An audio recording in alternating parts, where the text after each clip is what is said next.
मिरजेत honey trap Kolhapur कर्नाटकच्या तरुणाला लुटणारी त्या युवतीला तिच्या साथीदारासोबत अखेर पोलिसांनी केले जेरबंद। न्यायालयाने दिली 3 दिवसाची पोलीस कस्टडी। मिरजेतील एका महिलेने सोशल मीडियाचा वापर करून तरुणांना जाळ्यात ओढण्याचा धक्कादायक प्रकार समोर आला आहे। या प्रकरणी पोलिसांनी संबंधित महिला व तिच्या 2 साथीदारांना चौकशीसाठी ताब्यात घेतले आहे।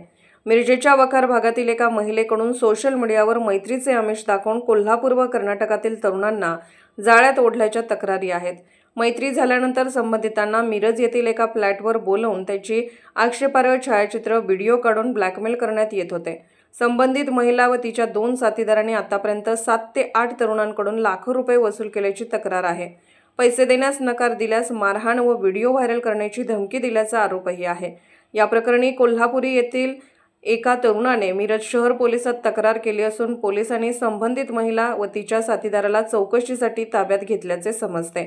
आज न्यायालयासमोर उभे केले असता न्यायालयाने त्यांना 3 दिवसांची पोलीस कस्टडी दिली आहे।